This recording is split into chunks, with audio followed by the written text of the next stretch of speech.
Johan Montet, merci à toutes et à tous pour votre présence ce soir. Je suis vraiment très heureux d'être parmi vous, en présence de mon collègue Paul Furlan et des représentants de mes collègues Carlo Di Antonio et Maxime Prévost.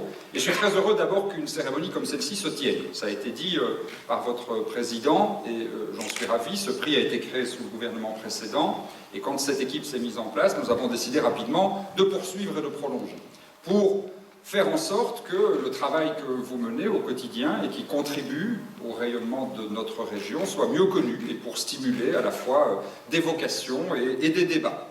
L'architecture, en effet, est une discipline qui, par essence, suscite des débats. J'ai cru voir d'ailleurs qu'il y avait récemment quelques débats, quelques polémiques sur l'architecture en Wallonie en général et dans le Hainaut en particulier, et j'en suis absolument heureux. Parce que l'architecture, le jour où elle ne suscitera plus de débat, devra nous inquiéter. Le jour où elle ne suscite plus de débat, c'est qu'elle est morte, en quelque sorte, puisque en tant qu'intervention dans l'espace public, en tant que geste esthétique, elle est toujours une certaine forme de provocation, et elle va inévitablement susciter un certain nombre de réactions. C'est comme cela depuis que l'homme a appris l'art de bâtir, et il n'y a aucune raison que ça change. Et nous voulons susciter ces débats pour faire en sorte qu'autour de l'architecture, il y ait une vraie conversation en Wallonie, qui, reconnaissons-le, aujourd'hui manque encore. Je ne suis pas architecte, je ne suis pas un connaisseur de l'architecture, je ne me prétends pas tel, mais je pense que quand une région se modernise, et notre région se modernise sur le plan économique, sur le plan de la recherche, elle doit aussi se moderniser sur le plan culturel.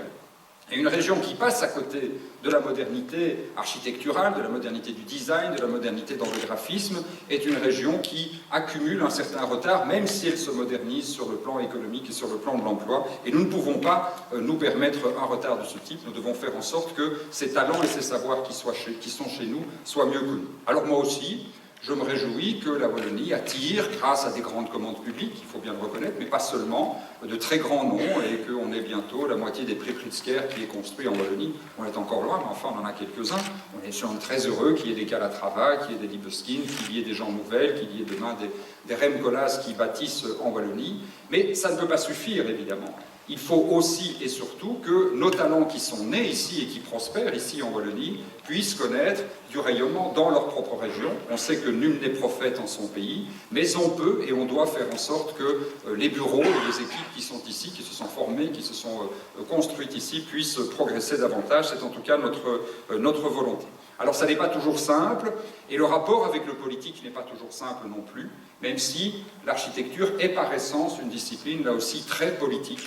L'architecture ne peut pas vivre sans la commande publique d'une part, donc celle des autorités publiques, du pouvoir politique. Elle ne peut pas vivre non plus sans les commandes de ceux qui ont de l'argent, et donc du pouvoir économique. Et ça oblige les architectes à être toujours dans ce rapport un peu compliqué d'affirmation de son indépendance et d'affirmation de la pureté, de la gratuité de son art, mais en même temps dans un rapport qui est forcément toujours un rapport de compromis avec celui qui fixe la règle et avec celui qui passe la commande.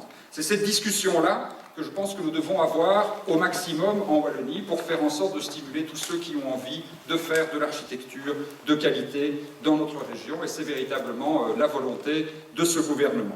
Nous avons déjà commencé à travailler dans cet esprit, à simplifier un certain nombre de nos règles, en revoyant le quatuple pour aller vers le code d'été. Nous avons voulu, mais j'imagine que le représentant du ministre Di Antonio pourra le dire mieux que moi, nous avons voulu faire en sorte d'éviter un certain nombre d'effets pervers que les règles pouvaient avoir jusqu'ici, en travaillant avec le ministre Furlan, et il pourra le dire là aussi mieux que moi, sur une politique de la ville, sur des plans de développement urbain. Nous voulons faire en sorte de stimuler toutes les approches urbanistiques intégrées, et là aussi la qualité architecturale et la formation à l'urbanisme et à l'architecture dans ce projet. Et puis nous voulons aussi, sous toutes les formes possibles et imaginables, faire en sorte que les architectes actifs en Wallonie, qu'ils soient de Wallonie ou qu'ils soient d'ailleurs, la Wallonie est une terre d'accueil, puissent réfléchir à ce que signifie la place de l'architecture dans la région wallonne et dans sa stratégie de modernisation aujourd'hui. C'est un débat qui n'a pas souvent lieu, et je le répète, il faut vraiment faire attention à ne pas se dire que parce qu'il y a une sculpture de Ron Arad sur un centre commercial, et trois grands architectes mondiaux qui ont construit en Wallonie, ça y est, nous avons rattrapé notre retard. Non, le jour où nous aurons une vraie culture architecturale, c'est le jour où des architectes construisant ici se diront « Tiens, qu'est-ce que c'est être architecte en Wallonie ?» sans sombrer dans le pittoresque, sans sombrer dans le choix d'une gamme simpliste de matériaux ou de formes architecturales limitées, sans sombrer non plus dans l'imitation de ce qui se fait ailleurs et qui apparaît comme la pointe de la modernité qu'on veut simplement imiter ici, mais en inventant une architecture d'ici, faite pour les hommes et les femmes qui habitent ici, qui créent ici, avec le reflet de ce qu'est notre mode de vie, de ce qu'est notre environnement, de ce que sont aussi nos contraintes qui doivent être des leviers. J'ai toujours, en lisant un formidable livre de Robert Venturi, qui définissait l'architecture comme l'art de transformer les contraintes en créativité.